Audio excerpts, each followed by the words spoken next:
here today with my guest, Ara Aslanian from Inverselogic and from Revert Software, a startup company. Yes. Hi, Ara. Hi. How are you? I'm doing well. Good. Thanks for coming on the you. show. Ara, to start off, can you tell us a little bit about your company and what you do? Sure. Inverselogic started, we just celebrated our 20th year last year. So I started with my partner, Jeff Alerta, 21 years ago now. Great. Jeff and I met while Jeff was consulting for a small ISP at the time, internet service provider. Jeff and I met and we decided to partner up and start Inverselogic. Great. Inverselogic is a managed service provider. We're a technology integrator. Okay, what does that mean? So managed service provider, think of us as your company's help desk. Okay. Technology help desk. Technology We're your help desk. IT department. Okay. For a lot of our clients, we are their IT department, day-to-day IT support, setting up their network, setting up their servers, setting up their security and infrastructure. For many clients, they're supplemental IT. If they have an in-house IT department that doesn't have the time to tackle some of the larger projects or doesn't have the in-house expertise to handle certain projects, we'll get involved and help them with migrating their email to the cloud, migrating their servers to the Amazon. We're an Amazon partner. So we help them with numerous things. So you work with large clients and small clients having no IT department and large clients having, or medium-sized clients. Yeah. Tell me a little bit about that niche. So for the most part, our clients are small to medium-sized businesses that either don't have IT or don't have enough resources to have a full-time IT department on site. We help them with we consult them with their IT needs, set up their servers, set up their infrastructure, set up their security, and then manage that day to day. The company also has another division that does web development, application development, e-commerce solutions, and helping clients solve business problems with technology when it comes to software and developing tools for them. So tell me about, you have teams in your company that are specializing in different areas, or tell me about how your company is structured. Correct. So the company has two different divisions. Our technology division, which is our infrastructure guys, our day-to-day help desk support guys, and our specialty guys, Cisco, Amazon, cloud. And then we also have a division that is our software development division, which helps clients with developing their e-commerce sites, helps them develop business applications that they can use to streamline their day-to-day business needs. Great. And did that second business come as a need, or you started off as one company and then merged into? Tell me about that. So we started off as initially we started off as a technology help desk managed service provider, and then the need grew for a lot of our clients would come to us and say, hey, can you also do a website for us at the time? 20 years ago, it was just simple websites. Or can you develop an application for us that would do this? And so we started that division as well. And my partner, Jeff, comes from the background of both programming and also technology. So it was very easy for us to make that, not transition, but add that secondary division to the company at the time. Great. Thanks, Ara. And Ara, can you tell me a little bit about the new company, the startup company that you were? So through 20 years of working at Inverselogic and working with clients through Inverselogic, in the last 6-7 years, as we all know, cybersecurity has become a major issue. Big time. Specifically ransomware, where companies get attacked by either a phishing email or somebody clicking on the wrong link on a website. Ransomware will encrypt all of your data, and the next morning you have no more access to data. And scary. Yes, they will ask for Bitcoin to pay the ransom to unlock your data.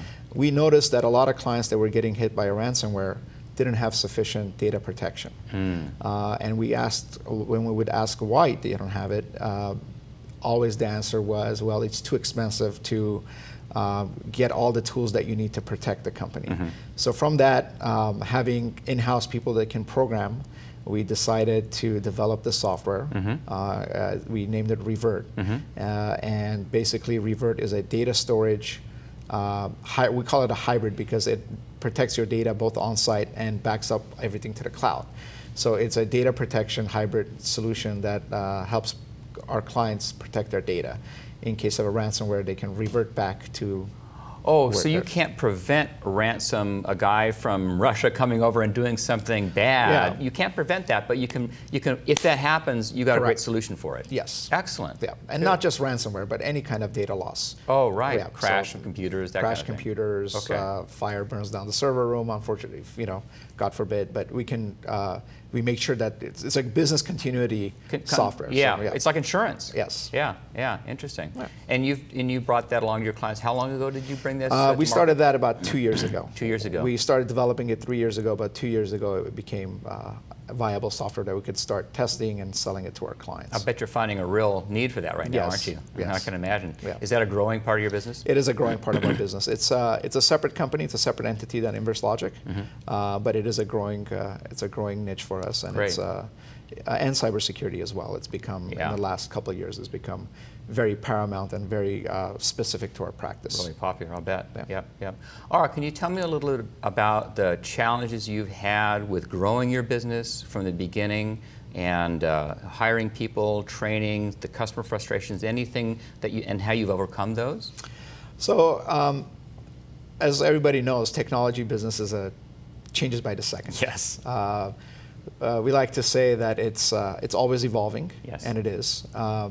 And the challenge for us is to find employees that can adapt to that change. And we call it grit in a technology hiring environment, where somebody has that grit that can adapt, overcome challenges, and be able to learn on a fast pace all the new technologies and all the new solutions that are being thrown our way. Right. And be able to learn about them so that then we can go and help our clients overcome the challenges that they face. So how do you determine whether someone has this technology grit, when you're interviewing someone or you're first looking at a potential employee? I think a lot of it comes with just being a good judge of character. A lot of times education, we used to focus on education, right? You have this certain college degree or a certain certificate. We used to. Okay. But not so much anymore, because now it's about what have you done? What experiences do you have? Because a lot of times you will get somebody that has all the Microsoft certifications, but they've never touched a real life scenario before. They've just been educated in a classroom somewhere, but they haven't had that hands-on experience.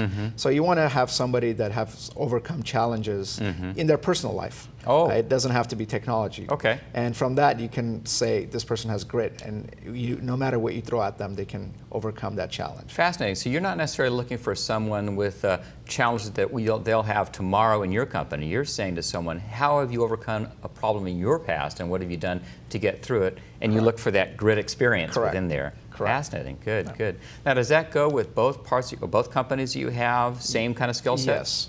Well, obviously on the Revert side is more development, and on the Inverselogic's programming side is more of a development, software development skill. And then on the technology side is more hands-on technology, working with servers, working with customers, being able to explain customers what we're doing. Right. Yeah. And that personal skill is also important. Yes. Because a lot of times techies, what we call techies, are not very, they have the stigma of not being very personable. So it's important for us, because we're in a customer service business at the end of the day, our guys have to be friendly, be able to explain to the customer what the issue is. And sometimes when we solve an issue for a customer, they want to know how we solved it. So you have to be able to explain how you solve the solution and what the cause of the error was. Sure.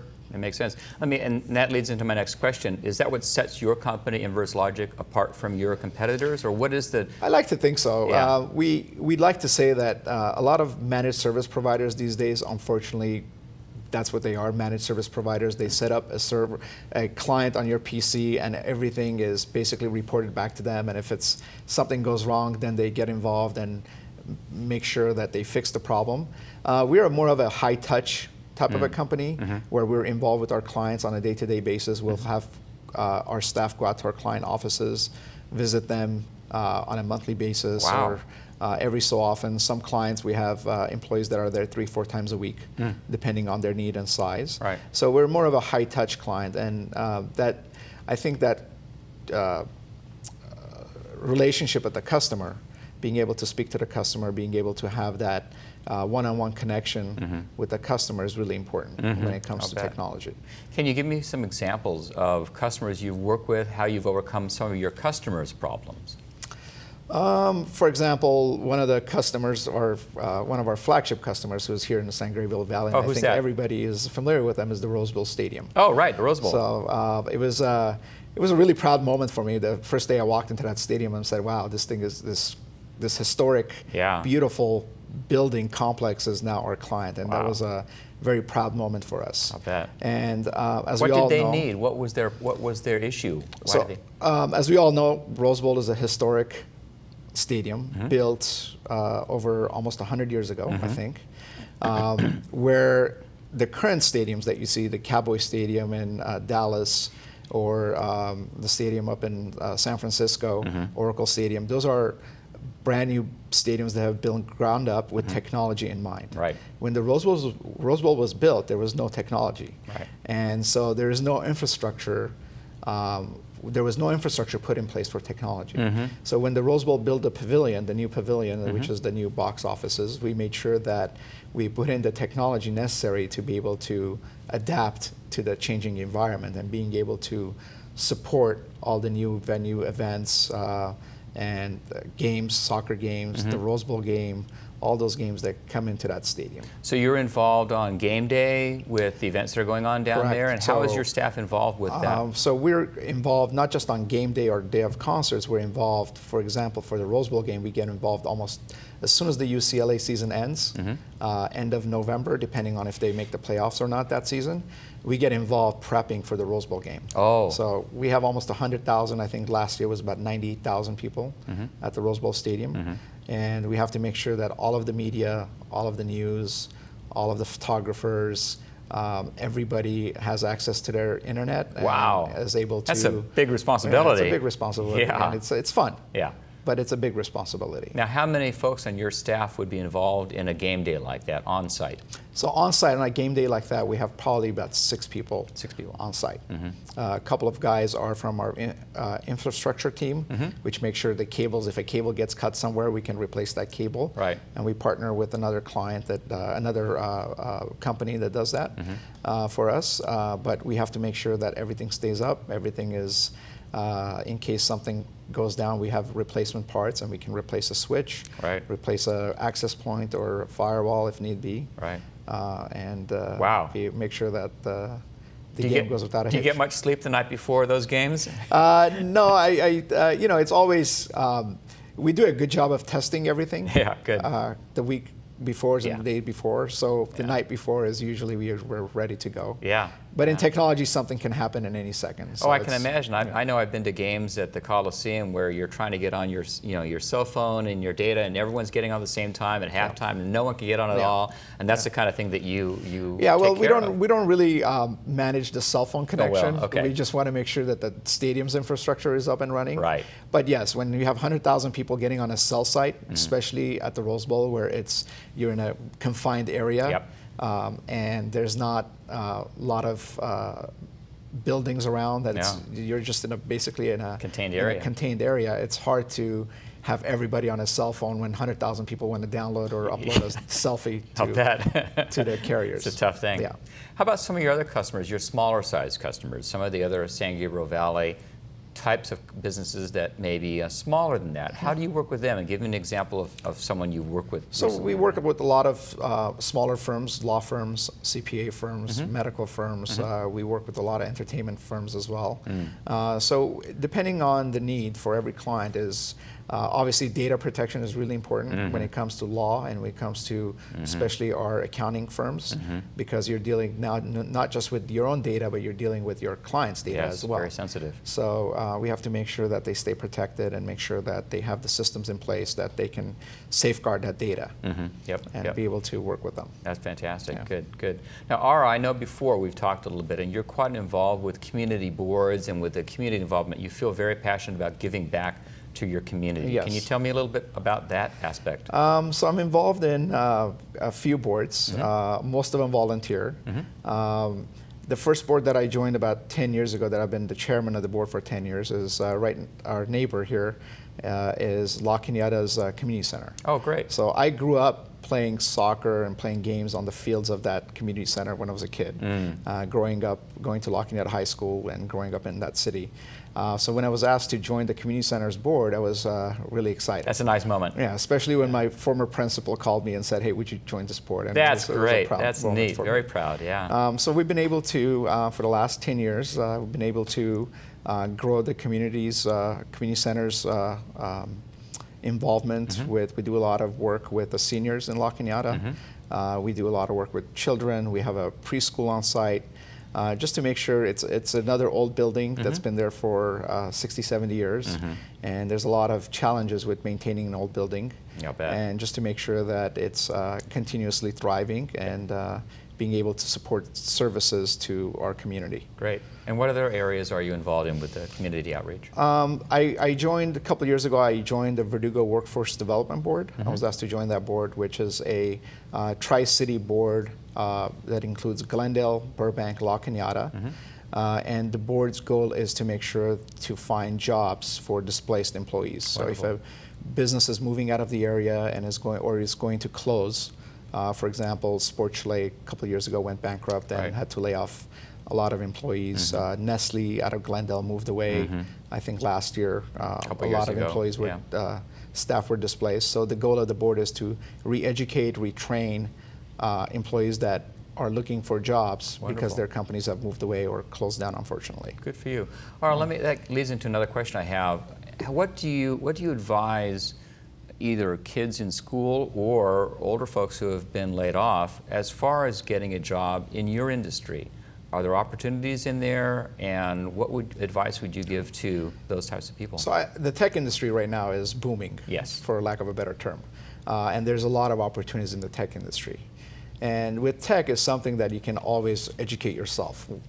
Even though you may not have a formal degree in technology, there's a lot of online tools, there's a lot of online learning opportunities that you can learn to do something in tech. So if somebody wants to get involved in tech, right now is a great time. Because if you have the grit that we're talking about, then you can learn. There's a lot of opportunities in tech. Because if they have the grit, they have the access to online tools, they can self-educate, they can learn what they need to learn, and guys like you are ready to hire people like that. Excellent. Exactly. That's great. And for kids in high school or in college, I think we all know that where the world is headed, AI, cybersecurity, programming are all really important. So it's really important for if somebody wants to get into the technology field right now. A lot of schools are doing a great job providing coding classes, coding competitions, robotics, security. So those are important. I think a lot of kids today that want to get into technology, there's great opportunities. I imagine there would be quite a few. Now, does your company take that basic education that that child has or that young adult has and then build on that and give them ways to learn and grow themselves within your company once they're an employee? So one of the things that we've done for the last 10 years, we have an internship program that we bring in kids or students from local high schools or my alma mater and help them learn during the summer. And if they continue to thrive and they want to learn to work with us, and that's something they want to pursue, then after college, we definitely give them an opportunity to apply and hopefully work with us. What a great opportunity for some younger men. That's great. Good to hear. All right, tell me a little bit about your family's background, the environment you grew up in. Tell me, why did you become an entrepreneur and start a business? What was that grit inside of you that your parents maybe instilled in you, or a grandmother? So my father was an entrepreneur. Ever since I grew up, I was born in Iran, Armenian, born in Iran, and then during the revolution, my parents decided it was time to migrate from Iran. That was in 79 or so? No, for us it was early 80s. 80s, okay. Yeah, but the revolution happened in the 78, 79 in Iran. Before that, my grandparents fled the Armenian genocide from Armenia and ended up in Iran during the genocide. So that's how we end up, our family was I was born in Iran. Right. And then we migrated here. When we came here, my father was an entrepreneur. He always had his own business. What did he do? He was an engineer. He studied in Germany for engineering, for civil and mechanical engineering. Right. So he had a company that did engineering for refrigeration systems. Here in the San Gabriel Valley? In Glendale. Glendale. Yeah. Wonderful. In Glendale. So Great. I always knew that I wanted to be my own boss Yeah. and work for myself, and I was lucky to be able to do that. Did you ever work for your dad? For a very short time. How'd that go? Not good. Not very well. No, not very well. I know what you mean. I've done the same thing. Not very well. It was frustrating at Yes. times. Very frustrating. I want to do my own thing, Dad. Yeah. Thanks very much. That's great. Well, that's good. So. Yeah. So you want to do your own, and then you found a great partner that worked with you. Found a great partner. Now, how do you and your partner decide what areas to focus on? I've had a really great relationship with my partner because we do very different things. I am more business focused and he's more technology focused. When we first started the business, I used to go sell anything and anything I could sell.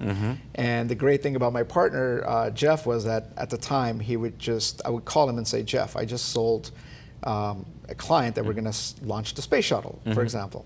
And he would say, what do you mean? And I'd say, it's Jeff, business, right? Figure it out. Yeah. So he would read a reference book this thick overnight. Yeah. And call me the next morning and say, okay, we can launch the space shuttle. Wow. Yeah. Wow. So when you talk about grit, he had that grit. Yeah.